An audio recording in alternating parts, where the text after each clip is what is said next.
From its unity in 3100 BC to its conquest by Alexander the Great in 332 BC, ancient Egypt was the preeminent civilization in the Mediterranean world for over 30 centuries. Egypt's magnificence has long captivated archaeologists and historians, creating a flourishing area of study.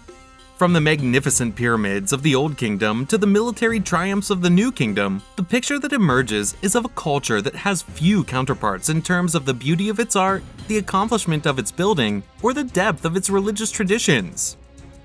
Hello everyone, and welcome back to the channel. Today we are talking about the culture of ancient Egypt and its great geography. First, let's see a fun fact about Egypt. Do you know in ancient Egypt there were two types of writing? Hieroglyphics and hieratic writing. Hieroglyphs were frequently used as decorative displays on monuments and tombs, whereas the hieratic script is a cursive writing style. In our first part of the video, we will talk about the culture of ancient Egypt. The Egyptians typically lived in modest dwellings, raised children, and took part in leisure activities, just like the inhabitants of Mesopotamia, India, China, and Greece. They thought that the land was intimately connected to their individual salvation and that they had a great fear of dying outside of Egypt, which was a big contrast between their culture and others' cultures. Egyptians were urged to live thankfully within their means and to exalt in and profoundly appreciate their local environment as a result of this.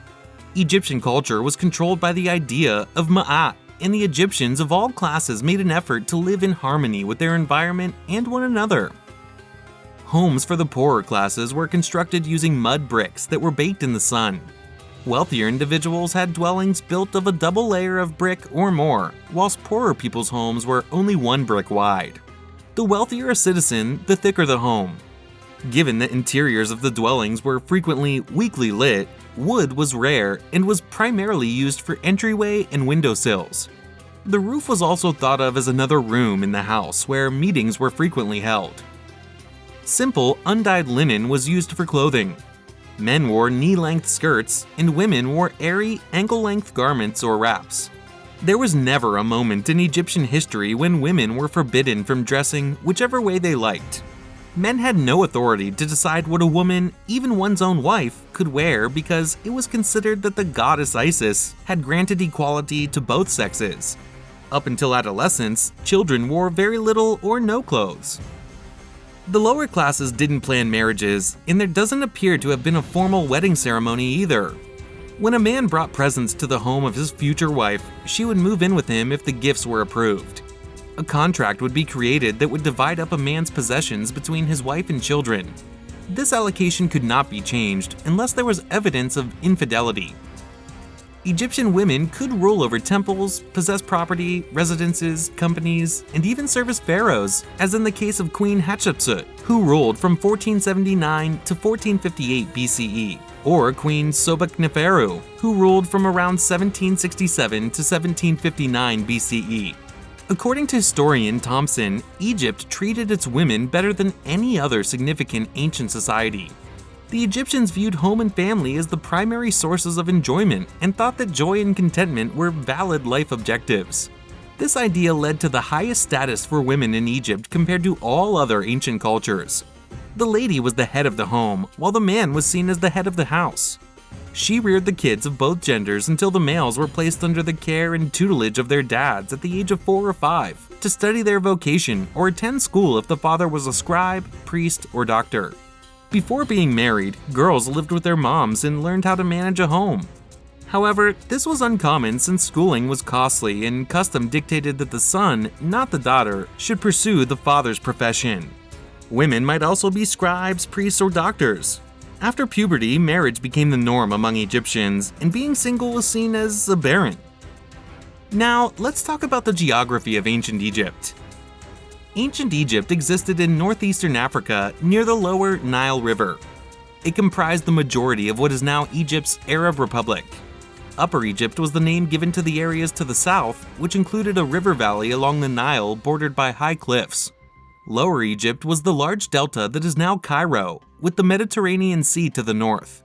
The Nile River, the Nile Delta, and the desert were all important geographical characteristics of the Old Kingdom. Each was a vital part of ancient Egypt, providing for the kingdom in many ways.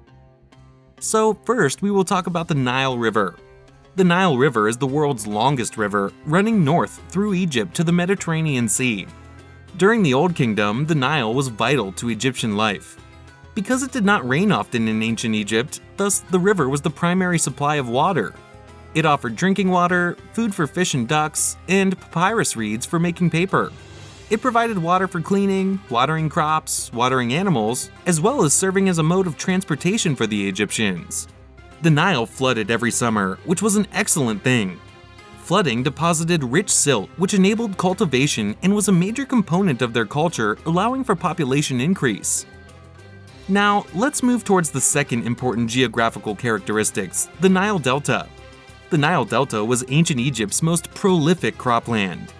In the delta, the Nile River divides into several portions and deposits rich soil, silt, minerals, and nutrients, making the delta an extremely fruitful area. Irrigation systems were created to enhance the amount of land available for crop production. Papyrus plants were abundant along the river, as were beans, cotton, wheat, and flax. The majority of cities were in the Nile Delta area. Memphis was chosen as the capital city once Upper and Lower Egypt were united, and it still exists today. Memphis is located on the southern end of Lower Egypt, some 15 miles south of modern Cairo and south of the Nile Delta. Now it's time to talk about the desert.